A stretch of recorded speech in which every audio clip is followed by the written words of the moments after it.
굿모닝 텍사스 2부 순서 함께 하고 계십니다. 초대석 시간입니다. 오늘 초대석에는 에델바이스 치과의 이재범 원장께서 나오셨습니다. 안녕하세요, 이재범 원장님. 네, 안녕하세요. 반갑습니다. 자, 오늘 에델바이스 치과 이재범 원장님과 함께 레이저에 대한 이야기 나눠보도록 하겠습니다. 치과 치료에서도 레이저가 쓰이는데요. 레이저 정확히 뭔지 설명을 부탁드릴게요. 네, 레이저는 여러 가지 이제 물질에다가 전기 에너지를 가해주면 그 물질에 있는 에너지 레벨이 높아졌다가 에너지 레벨이 떨어질 때 각 물질마다 일정한 그 파장의 빛을 내게 되는데 그 빛을 일직선으로 내보내는 것을 우리가 이제 레이저라고 부르고, 예. 빛을 발산하는 물질에 따라서 파장이나 여러 가지 다른 형상을 나타내게 됩니다. 그래서 그 에너지의 성질과 양이 달라지는 것에 따라서 우리가 클리니컬하게 이용하는데 다르게 사용하게 됩니다. 예, 우리가 지금 얘기하는 건 치과 치료의 레이저잖아요. 보통 레이저 하시면은 피부과에서 뭐 레이저 시술 받는다, 뭐 피부 박피를 한다거나 점 빼는 등 이럴 때 레이저 쓰인다는 얘기는 많이들 들어보셨을 거예요. 그런데 치과에서 레이저로 시술한다, 좀 생소하긴 한데 어떻게 쓰여지나요? 네, 보통 우리가 이제 생체를 이제 자르거나 그럴 때는 이제 칼로 자르는데, 레이저를 이제 피부과에서 쓰는 이유는 레이저를 특정한 그 피부 레이어에다만 에너지를 전달해야 되면 그 피부 레이어가 벗겨지는 그런 현상을 이용해서 우리가 쓰게 되는데, 예. 치과에서도 비슷하게 사용하게 됩니다. 보통 치과에서 사용되는 레이저는 다이오드 레이저, CO2 레이저, 엔디아그, 얼비움야그, 뭐 YSG라고 부르는 물방울 레이저, 이렇게 되게 다양한 것들이 있어요. 네. 주로 이제 레이저, 아까 말씀드렸듯이 그 가해지는 그 물질에 따라서 다른 파장의 에너지가 나온다고 그랬는데, 뭐 CO2 레이저 같은 경우는 우리가 자를 때 주로 사용할 수 있고, 다이오드 레이저는 피부 깊숙이 침투할 수 있기 때문에 우리가 통증 테라피를 쓰거나 아니면 어떤 연조직을 자르거나 또는 화이트닝을 할 때도 우리가 다이오드 레이저를 사용합니다. 아, 그렇군요. 그리고 엔디아그는 이제 잇몸 질환에서 이제 많이 사용하게 되는데, 요즘에 이제 레넵이라고 잇몸 질환이 생겼을 때 잇몸 질환 안에 있는 균들을 죽이는 걸로 엔디아가 많이 쓰이고, 예. 얼비움야그 같은 경우는 이게 그 경조직을 자를 수 있기 때문에 치아를 이제 예전에는 핸드피스로 이렇게 잘랐는데, 그렇지 않고 바로 돌리면서 자르는 게 아니고 레이저로 그 부분을 이렇게 자르게 되죠. 예. 그리고 이제 요즘 많이 쓰이는 물방울 레이저라는 것이 있는데, 그거는 그 경조직을 자르는 것과 연조직을 자르는 것 두 가지를 다 할 수 있는 그런 레이저입니다. 예. 그래서 더 많이 쓸 수 있는 그런 확률이 있죠. 예, 레이저도 종류가 다양하고요. 이 치료하는 그 어떤 뭐 자를 때도 쓰고 썩은 부분을 삭제하고 또 염증의 균을 죽이는 데도 사용되고 상당히 다양하게 사용이 되네요. 자, 레이저를 쓰는 경우 이 기존의 방법도 있을 텐데 기존의 방법과 비교해 봐서 어떻게 다른가요? 두 가지 점에서 크게 다른 것 같아요. 예. 하나는 기존의 방법은 그냥 이제 자르는 거에만 이제 집중이 돼 있다면, 레이저로 한다면은 주로 이제 자름과 동시에 그 잘라지는 그 기전이 그 물체의 에너지를 증가시켜서 자동으로 부서지게 하는 거기 때문에 자름과 동시에 그 안에 있는 균을 같이 없앨 수 있는 작용이 있는 것 같고요. 아, 네, 그다음에 두 번째는 레이저 그 자체가 몸의 힐링을 좀 도와주는 역할을 해요. 그래서 예. 레이저로 자르게 되면 출혈 같은 것이 좀 적을 수 있고, 그다음에 시술을 하고 나서 그 부위에 붓는다든가 아프다든가 하는 것들을 좀 줄일 수 있습니다. 예. 그리고 실제로 이제 치아에서 사용하는 경우에 레이저를 낮은 레벨의 레이저를 먼저 장시간 쪼여주고 그다음에 치아를 삭제하면 치아에서 그 이를 자를 때 느끼는 그 시린 증상, 그런 증상을 느끼지 않고서 자르게 하는 그런 방법도 있습니다. 예. 이 이재범 원장님 말씀을 듣다 보니까 이 레이저 시술이 기존의 방법보다 훨씬 더 선진화된 방법이다, 이렇게도 볼 수 있는 것 같아요. 자, 원장님, 물방울 레이저 조금 전에 얘기를 해주셨어요. 물방울 레이저를 잇몸 치료에 특히 많이 쓰신다, 이렇게 들었는데 물방울 레이저는 뭐 특별한 점이 어떤 건가요? 네, 그 잇몸 치료에 쓰는 레이저가 주로 한 세 가지 정도를 써요. 예. 하나는 다이오드 레이저를 쓰는데 다이오드 레이저는 아까도 말씀드렸지만 깊이 침투를 하고 그리고 특별히 이제 검은색이 나는 물체에 더 많이 흡수가 됩니다. 아. 그래서 이제 다이오드 레이저를 쓰는 경우에는 우리가 포토 다이내믹 테라피라고 잇몸 주변에 염색을 먼저 하고 그 염색 물질이 세균 같은데 같이 염색을 시키게 되고 그다음에 다이오드 레이저를 하면은 그 세균들이 따라서 죽게 하는 그런 기전을 쓰고 있고요. 아. 엔디아그는 밀레니엄 레이저라고 많이 이제 시중에 나와 있는데 그 자체는 그 팁을 통해서 레이저 에너지를 잇몸 밑으로 전달을 해서 균을 죽이는 그런 역할을 합니다. 예. 근데 이제 물방울 레이저가 앞에 있는 두 가지와 큰 차이는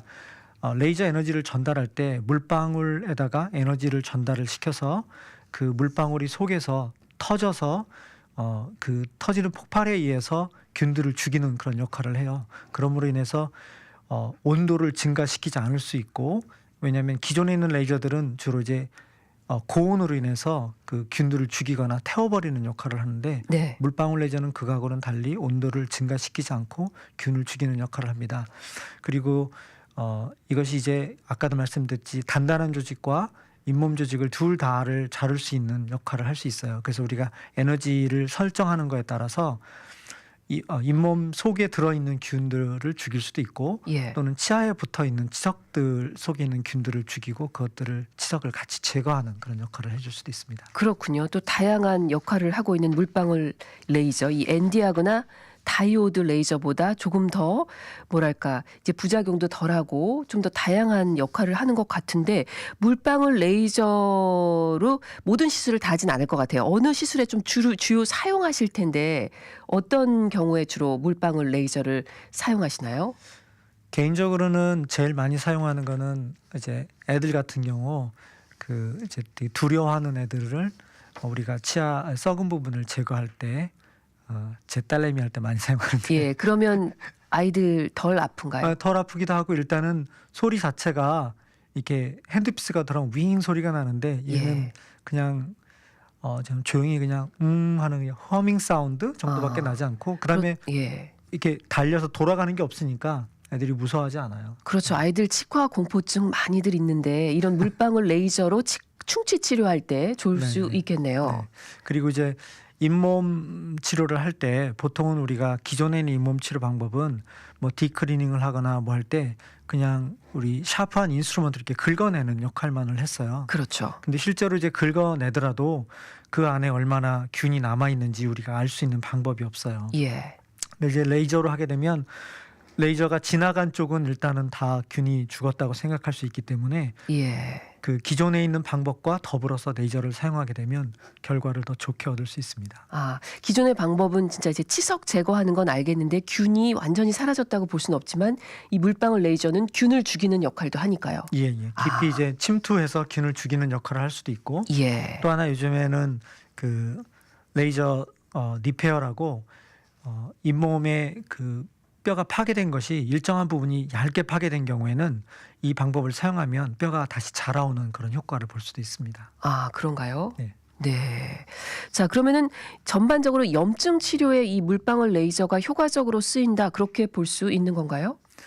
네, 그렇죠. 그리고 레이저 특성상 우리가 이제 또 하나 기존에 이렇게 자르는 레이저뿐만 아니고 또 레이저는 이제 빛이기 때문에 가까이서 됐을 때는 그게 자르는 효과를 내지만 레이저를 약간 이렇게 띄우게 되면 작은 에너지를 내게 됩니다. 예. 그걸 우리가 이제 로우 레벨 에너지 테라피라고 부르는데 그런 것을 하게 되면은 힐링을 그러니까 치유 현상을 또 돕는 그런 일이 일어난다고 많은 리포트들이 있습니다. 네. 그래서 특별하게 이제 뭐 골마서 오는 경우 이런 경우에는 저희가 레이저를 하게 되면 그냥 그 다음 날 완전히 쫙 가라앉는 그런 현상을 볼 수 있죠. 아, 그 회복도 빠르군요. 붓기도 그렇게 많이 붙지 않고. 예. 그리고 이제 특히 골마서 오거나 그럴 경우에는 특별히 칼로 째지 않아도 되니까 예. 레이저 팁만 집어넣으면 되니까 굉장히 유용하게 사용할 수 있습니다. 네, 그렇군요. 네. 그리고요, 그런 질문들을 하시더라고요. 임플란트를 했는데 그 주변에 염증이 생긴다. 뭐 이랬을 때도 이 물방울 레이저가 좀 효과적으로 작용할 수 있는 건가요? 네. 그 임플란트가 굉장히 좋은 그 치아가 상쇄했을 때 좋은 치료 방법의 하나입니다. 근데 문제는 임플란트 표면에 균들이 이제 서식하게 되고 시간이 지났을 때 엑스레이를 찍어보면 그 임플란트 주변에 뼈가 이렇게 흡수되는 현상을 많이 볼 수 있어요. 예. 그리고 그 부분 이렇게 눌렀을 때 뭔가 이렇게 고름 같은 게 나오는데 그런 경우 우리가 그거를 이제 페리임플란타이티스라고 부릅니다. 근데 이런 현상이 발생했을 때 임플란트 표면을 어떻게 깨끗이 하는가에 대해선 우리가 이제 연구 결과들이 많이 있는데 기존에 무슨 화학 약품을 사용해서 제거하려고도 하고 뭐 강제로 깎아내기도 하고 브러쉬로 닦아내기도 하고 여러 가지를 해봤는데 최근에 레이저로 에너지를 전달해서 이제 죽이는 방법이 가장 깨끗하게 박테리아를 죽일 수 있는 방법으로 알려져 있고요. 예. 예전에는 레이저의 빔을 일직선으로만 내보냈기 때문에 약간 한계가 있었어요. 근데 요즘에는 레이저 빔을 약간 옆으로 사선으로 전달하는 내지는 또 직각으로 전달하는 그런 레이저 팁들이 많이 개발돼서 네. 우리가 원하는 부분에 레이저 에너지를 잘 전달할 수 있기 때문에 임플란트 표면을 깨끗하게 하는데 굉장히 유용한 방법으로 쓰이고 있습니다. 그렇군요. 자, 이재범 원장님 말씀 듣다 보니까 이 레이저 치료 뭐 아주 자세하게 설명해 주셨는데 상당히 효과적인 것 같아요. 뭐 기존의 방법과 비교해봐도 그렇고 여러 면에서 자 이렇게 이 이재범 원장님께서 레이저 효과를 자신하고 계신데 이 무슨 근거가 있으신지 또 여쭙고 싶네요. 네, 일단은 몇 년을 제가 쓴 경험도 있고요.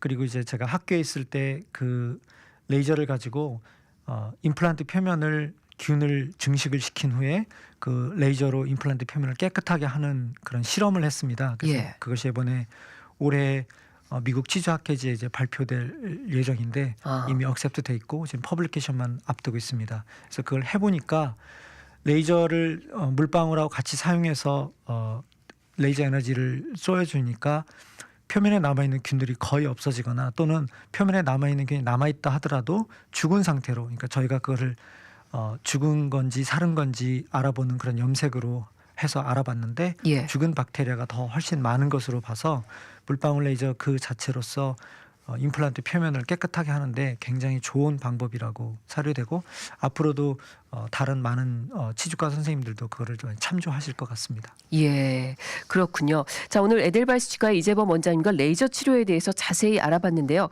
그렇다면은 조금 전에 그 레이저 치료에 대한 레이저의 종류도 말씀을 해주셨는데 현재로서는 이 물방울 레이저가 가장 또 효과적으로 치과 치료에 쓰인다. 그렇게 저희가 알면 되는 건가요?